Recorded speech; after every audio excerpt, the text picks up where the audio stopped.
اعوذ باللہ من الشیطان الرجیم بسم اللہ الرحمن الرحیم۔ شروع کرتا ہوں اللہ تعالیٰ کے نام سے جو بڑا مہربان نہایت رحم والا ہے۔ سورہ طارق، سورت نمبر 86۔ والسماء والطارق وما أدراك ما الطارق النجم الثاقب إن كل نفس لما عليها حافظ فلينظر الإنسان مما خلق۔ قسم ہے آسمان کی اور اندھیرے میں روشن ہونے والے کی، تجھے معلوم بھی ہے کہ وہ رات کو نمودار ہونے والی چیز کیا ہے؟ وہ روشن ستارہ ہے۔ کوئی ایسا نہیں جس پر نگہبان فرشتہ نہ ہو۔ انسان کو دیکھنا چاہیے کہ وہ کس چیز سے پیدا کیا گیا ہے۔ والسماء، قسم ہے آسمان کی، اور سما کا لفظ سمو سے ہے۔ سمو کہتے ہیں بلندی کو۔ ہر وہ چیز جو بلندی پر ہو، اونچی ہو، اس کے لیے لفظ آتا ہے۔ اگرچہ ایک مخصوص اصطلاحی معنی بھی ہے، لیکن بادلوں کے لیے بھی یہ لفظ آتا ہے۔ وَأَنزَلْنَا مِنَ السَّمَاءِ مَاءً، تو ہم نے آسمان سے پانی اتارا۔ تو اب یہاں آسمان سے مراد کیا ہے؟ بادل۔ تو سما کا لفظ جو ہے یہ بلندی پر واقع چیز کے لیے آتا ہے، لیکن یہاں مراد آسمان ہی ہے جو معروف معنوں میں ہے۔ وَالسَّمَاءِ وَالطَّارِقِ، قسم ہے آسمان کی اور قسم ہے ستارے کی۔ طارق کا لفظ جو ہے یہ طرقہ سے ہے۔ طرقہ کا لفظی معنی ہوتا ہے کوٹنا، کھٹکھٹانا، اور طریق راستے کو کہتے ہیں، کیونکہ راستے پہ جب بہت سی چیزیں چلتی ہیں، جیسے انسان چلتے ہیں، گاڑیاں چلتی ہیں، تو کیا ہوتا ہے؟ جیسے بیٹھتا جاتا ہے، ایک طرح سے کوٹ ہی رہے ہوتے ہیں، اس کو روند رہے ہوتے ہیں، تو اسی سے طریق نکلا ہے، پھر طریق سے طریقہ بھی نکلا ہے۔ اور یہاں پر لفظ استعمال ہوا ہے طارق۔ تو طارق کا معنی ہوتا ہے راستے پہ چلنے والا، فاعل کے وزن پر ہے، اور خصوصاً رات کو چلنے والا، کیونکہ عربوں کے ہاں دن کی بنسبت رات کو سفر زیادہ کرتے تھے، کیونکہ گرمی ہوتی تھی دن کو۔ تو طارق رات کو آنے والا، رات کو نمودار ہونے والا، رات کو کھٹکھٹانے والا، یعنی اندھیرا پڑنے پہ آنے والا، رات کو دروازہ کھٹکھٹانے والا، کیونکہ مسافر جب رات کو دیر سے آئے تو پھر سب سوئے پڑے ہوتے ہیں، تو اس کو زیادہ دروازہ کھٹکھٹانا پڑتا ہے۔ لیکن یہاں مراد مسافر نہیں بلکہ ستارہ ہے۔ ستارے بھی ہر وقت سفر کرتے رہتے ہیں، مسلسل ایک سفر پر ہیں۔ اور کس طرح پتہ چلے کہ اس کا مطلب ستارہ ہے؟ آگے آ رہا ہے آیت نمبر 3 میں کہ النجم الثاقب ہے، یہ ستارہ ہی ہے۔ تو قسم ہے آسمان کی اور قسم ہے رات کو نمودار ہونے والے ستارے کی۔ اب سوال یہ پیدا ہوتا ہے کہ قسم اللہ کے سوا کسی اور کی نہیں کھانی چاہیے۔ حدیث میں آتا ہے نا کہ من حلف بغیر اللہ فقد کفر او اشرک، جس نے اللہ کے سوا کسی اور کے نام کی قسم کھائی اس نے کفر کیا یا شرک کیا۔ لیکن یہاں ہم دیکھتے ہیں کہ آسمان کی بھی قسم ہے، ستارے کی بھی، اور اس سے پہلے بھی اور بعد میں بھی بہت سی قسموں کا ذکر ہے۔ پہلی بات یہ کہ یہ کوئی بندہ نہیں کھا رہا۔ دوسری بات یہ کہ اللہ سبحانہ وتعالیٰ نے یہ قسم کھائی، اور اللہ تعالیٰ نے قرآن مجید میں بہت سی اہم اور بڑی بڑی چیزوں اور نشانیوں کی قسم کھا کر ان کو گواہ بنایا ہے۔ کس پر؟ اپنی عظمت پر۔ کیونکہ بندہ اللہ کو تو نہیں دیکھ سکتا، لیکن اللہ کی مخلوق کو دیکھ کر اللہ تعالیٰ کی پہچان کر سکتا ہے کہ وہ کتنا عظیم ہے۔ تو ہر نشانی، ہر آیت کیا ہے؟ دراصل خالق کی پہچان، خالق پر دلیل۔ تو یہاں اگر اللہ تعالیٰ اپنی کسی تخلیق کی قسم کھاتے ہیں تو وہ دراصل بندوں کو کچھ سکھانے کے لیے، اس طرح کی عظمت اور بزرگی بیان کرنے کے لیے نہیں جیسے بندہ اللہ کے نام کی قسم کھا کر بیان کرتا ہے۔ اور یہاں یہ بات بھی یاد رہے کہ اللہ کے علاوہ رسول کی یا کعبہ کی یا کسی انسان کی یا وطن کی یا باپ کی یا بیٹے کی قسم نہیں کھانی چاہیے، یہ شرک ہے۔ والسماء والطارق، قسم ہے آسمان کی اور قسم ہے رات کو نمودار ہونے والے تارے کی۔ وما ادراک، اور کون بتائے تم کو، یا کیا چیز بتائے تجھ کو، مت طارق، کہ طارق کیا ہے۔ ایک معنی تو یہ کیا جائے گا، اور دوسرا معنی اگر افعل التفضیل کے صیغے پر کیا جائے تو کیا ہوگا؟ اور تمہیں پتا ہے کہ وہ کیا ہے، تم خوب جانتے ہو۔ وما ادراک، کتنا زیادہ تم جانتے ہو۔ مت طارق، یعنی تم کتنا اچھا جانتے ہو، تمہیں اچھی طرح پتا ہے کہ مت طارق، وہ طارق کیا ہے۔ النجم الثاقب، وہ ستارہ ہے چمکنے والا۔ نجم کا لفظ پیچھے بھی گزر چکا ہے سورۃ النجم میں، اور وہاں بھی ایک قسم کھائی گئی تھی، کیا؟ والنجم اذا ہوا۔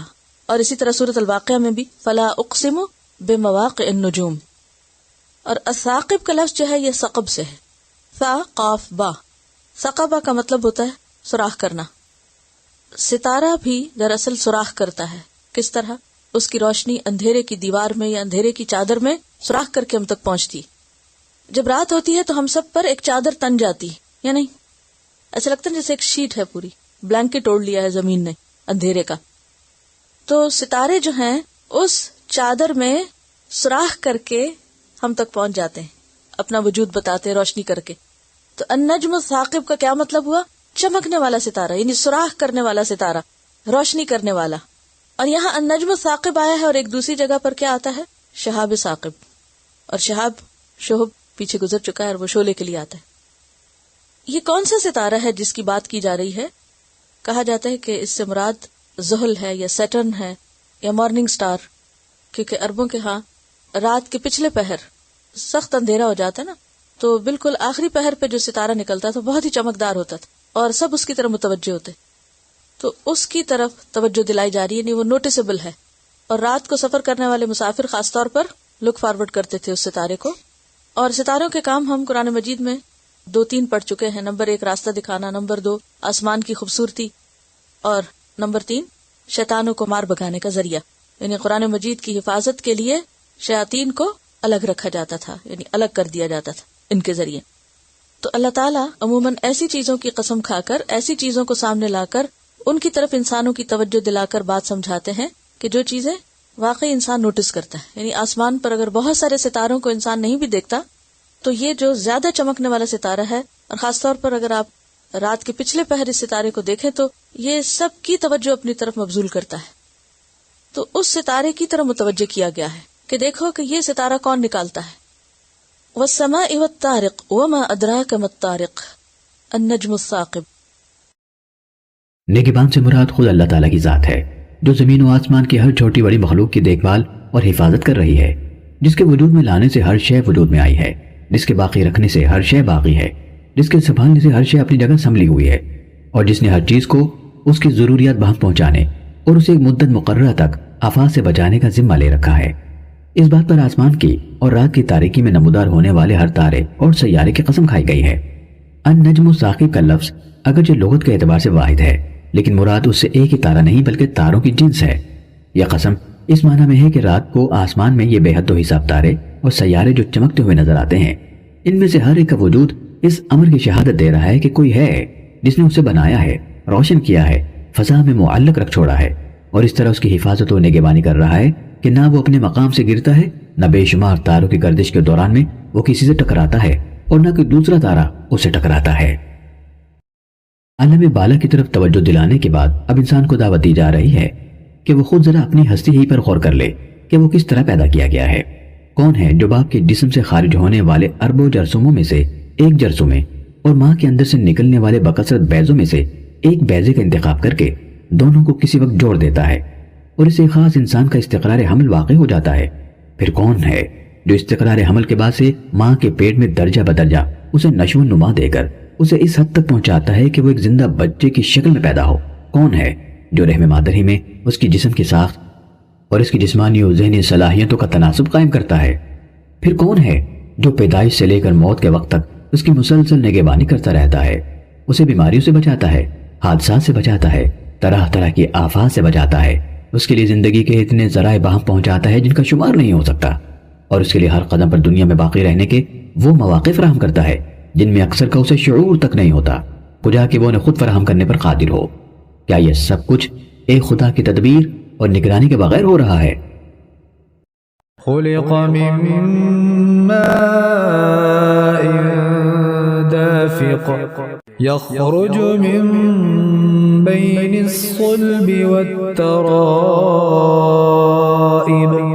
إنه على رجعه لقادر يوم تبلى السرائر فما له من قوة ولا ناصر۔ وہ ایک اچھلتے پانی سے پیدا کیا گیا ہے جو پیٹھ اور سینے کے درمیان سے نکلتا ہے، بے شک وہ اسے پھیر لانے پر یقیناً قدرت رکھنے والا ہے۔ جس دن پوشیدہ بھیدوں کی جانچ پڑتال ہوگی تو نہ ہوگا اس کے پاس کچھ زور نہ مددگار۔ خلق من ماء دافق، پیدا کیا گیا ہے وہ اچھلنے والے پانی سے، ماء پانی، منی کی طرف اشارہ ہے، دافق دفق سے، دفق کا مطلب ہوتا ہے یکدم بہنا، اچھل کر تیزی سے گزرنا، دھکیل کر نکلنا۔ اصل میں صلب اور ترائب کے الفاظ استعمال ہوئے ہیں۔ صلب ریڑھ کی ہڈی کو کہتے ہیں اور ترائب کے معنی ہے سینے کی ہڈیاں یعنی پسلیاں، جو کہ عورت اور مرد دونوں کے مادہ تولید انسان کے اس دھڑ سے خارج ہوتے ہیں جو صلب اور سینے کے درمیان واقع ہے۔ اس لیے فرمایا گیا کہ انسان اس پانی سے پیدا کیا گیا ہے جو پیٹھ اور سینے کے درمیان سے نکلتا ہے۔ یہ مادہ اس صورت میں بھی پیدا ہوتا ہے جبکہ ہاتھ اور پاؤں کٹ جائیں، اس لیے یہ کہنا صحیح نہیں کہ یہ انسان کے پورے جسم سے خارج ہوتا ہے۔ در حقیقت جسم کے اعضائے رئیسہ اس کے ماخذ ہیں اور وہ سب آدمی کے دھڑ میں واقع ہیں۔ دماغ کا الگ ذکر اس لیے نہیں کیا گیا کہ صلب دماغ کا وہ حصہ ہے جس کی بدولت ہی جسم کے ساتھ دماغ کا تعلق قائم ہوتا ہے۔ یہاں یہ بھی ذکر کرتے چلیں کہ سورہ طارق کی ان آیات کی تشریح کرتے ہوئے جو کچھ ہم نے حاشیہ نمبر 3 میں لکھا ہے، اس پر ایک ڈاکٹر صاحب نے ہمیں لکھا کہ آپ کی تشریح میں نے بغور کافی دفعہ پڑھی ہے لیکن میں سمجھ نہ سکا۔ جہاں تک عملی مشاہدے کا تعلق ہے تو یہ مادہ فوتے یعنی ٹیسٹیکلز میں پیدا ہوتا ہے اور باریک باریک نالیوں کے ذریعے بڑی نالیوں میں سے گزرتا ہوا پیٹ کی دیوار میں کولی کی ہڈی کے عین متوازی ایک نالی میں سے گزر کر قریب ہی غدود میں داخل ہو جاتا ہے۔ غدود کا نام پروسٹیٹ ہے اور پھر وہاں سے رطوبت لے کر اس کا اخراج ہوتا ہے۔ سینے کی ہڈی اور ریڑھ کی ہڈی کے درمیان سے اس کے گزرنے کو میں سمجھ نہ سکا۔ البتہ اس کا کنٹرول ایک ایسے نروی سسٹم سے ہوتا ہے جو کہ سینے کی ہڈی اور ریڑھ کی ہڈی کے درمیان جال کی صورت میں پھیلا ہوا ہے، وہ بھی ایک خاص حد تک۔ اس کا کنٹرول ایک اور غدود جو کہ دماغ میں ہوتا ہے اس کی رطوبت سے ہوتا ہے، لیکن سوال یہاں اخراج کا ہے جو کہ ایک نالی کے ذریعے ہی ہو سکتا ہے۔ میری درخواست ہے کہ آپ مجھے مفصل لکھیں کہ اس کی تفسیر کیا ہے۔ میں نے آپ کو اس لیے تکلیف دی ہے جس کے لیے معذرت خواہ ہوں کہ آپ سائنٹیفک علم پر یقین رکھتے ہیں۔ اس کے جواب میں ہم نے نومبر 71 کے رسالہ ترجمان میں لکھا کہ آپ چونکہ ایک ڈاکٹر ہیں اس لیے اس بات کو زیادہ اچھی طرح سمجھ سکتے ہیں کہ اگرچہ جسم کے مختلف حصوں کے افعال الگ الگ ہیں لیکن کوئی حصہ بھی بجائے خود تنہا کوئی فعل نہیں کرتا بلکہ دوسرے اعضاء کے تعامل سے اپنا کام کرنے کے قابل ہوتا ہے۔ مادہ منویہ بننے کی جگہ بلا شبہ ٹیسٹیکلز ہیں اور وہاں سے اس کا اخراج بھی ایک خاص راستے سے ہوتا ہے، لیکن معدہ، جگر، پھیپھڑے، دل، دماغ، گردے اگر اپنا کام نہ کر رہے ہوں تو کیا مادہ منویہ کے بننے اور نکلنے کا یہ نظام بطور خود اپنا کام کر سکتا ہے؟ اسی طرح مثال کے طور پر دیکھیے، پیشاب گردے میں بنتا ہے اور ایک نالی کے ذریعے سے مثانے میں پہنچ کر پیشاب کے راستے خارج ہو جاتا ہے، مگر کس چیز کے نتیجے میں؟ خون بنانے والے اور اس کو سارے جسم میں گردش دے کر گردوں تک پہنچانے والے اعضاء اگر اپنا کام نہ کر رہے ہوں تو کیا تنہا گردہ خون سے وہ مادہ الگ کرنے کے ہے؟ اسی لیے قرآن مجید میں یہ نہیں فرمایا گیا ہے کہ یہ مادہ ریڑھ کی ہڈی اور سینے کی ہڈیوں میں سے نکلتا ہے، بلکہ یہ فرمایا گیا ہے کہ ان دونوں کے درمیان جسم کا جو حصہ واقع ہے اس سے یہ مادہ خارج ہوتا ہے۔ یہ اس بات کی نفی نہیں ہے کہ مادہ منویہ کے بننے اور اس کے اخراج کا ایک خاص نظام عمل ہے جسے جسم کے کچھ خاص حصے انجام دیتے ہیں، بلکہ اس سے یہ ظاہر ہوتا ہے کہ یہ نظام عمل مستقل بھی ذات نہیں ہے، یہ اپنا کام اس پورے نظام اعضاء کے مجموعی عمل کی بدولت انجام دیتا ہے جو اللہ تعالیٰ نے صلب اور ترائب کے درمیان رکھ دیا ہے۔ اس لیے میں نے یہ وضاحت کی ہے کہ پورا جسم اس میں شامل نہیں ہے، کیونکہ اگر ہاتھ اور پاؤں کٹ جائیں تب بھی یہ نظام کام کرتا رہتا ہے۔ البتہ صلب اور ترائب کے درمیان جو اعضائے رئیسہ واقع ہیں ان میں سے کوئی ایک بھی باقی نہ رہے تو یہ نظام اپنا عمل جاری نہیں رکھ سکتا۔ اس سوال و جواب کو پڑھنے کے بعد دو مختلف مقامات سے دو ڈاکٹروں نے ہمیں جو طبی معلومات وہاں پہنچائی ہیں وہ درج ذیل ہیں۔ علم الجنین کی روح سے یہ ثابت شدہ حقیقت ہے کہ جنین کے اندر انثیین یعنی وہ غدود جن سے مادہ منویہ پیدا ہوتا ہے ریڑھ کی ہڈی اور پسلیوں کے درمیان گردوں کے قریب ہوتے ہیں، جہاں سے بعد میں یہ آہستہ آہستہ ٹیسٹیکلز میں اتر جاتے ہیں۔ یہ عمل ولادت سے پہلے اور بعض اوقات اس کے کچھ بعد ہوتا ہے، لیکن پھر بھی ان کے اعصاب اور رگوں کا منبع ہمیشہ وہی مقام یعنی بین صلبی و ترائب ہی رہتا ہے، بلکہ ان کی شریان پیٹ کے قریب شہ رگ سے نکلتی ہے اور پورے پیٹ کا سفر طے کرتے ہوئے ان کو خون مہیا کرتی ہے۔ اس طرح حقیقت میں انثیین پیٹ ہی کا جز ہے جو جسم کا زیادہ درجہ حرارت برداشت نہ کرنے کی وجہ سے فوتوں میں منتقل کر دیے گئے ہیں۔ علاوہ بری مادہ منویہ اگرچہ انثیین پیدا کرتے ہیں اور وہ کیسے منویہ میں جمع ہو جاتا ہے، مگر اس کے اخراج کا مرکز تحریک بین صلبی و ترائب ہی رہتا ہے، اور دماغ سے اعصابی رو جب اس مرکز کو پہنچتی ہے تب اس مرکز کی تحریک سے کیسا منویہ سگڑتا ہے اور اسے مادہ دافق پچکاری کی طرح نکلتا ہے۔ اس لیے قرآن کا بیان ٹھیک ٹھیک علم طب کی جدید تحقیقات کے مطابق ہے، یعنی جس طرح وہ انسان کو وجود میں لاتا ہے اور استقرار حمل کے وقت سے مرتے دم تک اس کی نگہبانی کرتا ہے، یہی اس بات کا کھلا ہوا ثبوت ہے کہ وہ اسے موت کے بعد پلٹا کر پھر وجود میں لا سکتا ہے۔ اگر وہ پہلی چیز پر قادر تھا اور اسی قدرت کی بدولت انسان دنیا میں زندہ موجود ہے تو آخر کیا معقول دلیل یہ گمان کرنے کے لیے پیش کی جا سکتی ہے کہ دوسری چیز پر وہ قادر نہیں ہے؟ اس قدرت کا انکار کرنے کے لیے آدمی کو سرے سے اس بات ہی کا انکار کرنا ہوگا کہ خدا اسے وجود میں لایا ہے، اور جو شخص اس کا انکار کرے اس سے کچھ بھی بعید نہیں کہ ایک روز اس کے دماغ کی خرابی اس سے یہ دعویٰ بھی کرا دے کہ دنیا کی تمام کتابیں ایک حادثے کے طور پر چھپ گئی، دنیا کے تمام شہر ایک حادثے کے طور پر بن گئے، اور زمین پر کوئی اتفاقی حادثہ ایسا ہو گیا تھا جس سے تمام کارخانے بن کر خود بخود چلنے لگے۔ حقیقت یہ ہے کہ انسان کی تخلیق اور اس کے جسم کی بناوٹ اور اس کے اندر کام کرنے والی قوتوں اور صلاحیتوں کا پیدا ہونا اور اس کا ایک زندہ ہستی کی حیثیت سے باقی رہنا ان تمام کاموں سے بدرجہ زیادہ پیچیدہ عمل ہے جو انسان کے ہاتھوں دنیا میں ہوئے اور ہو رہے ہیں۔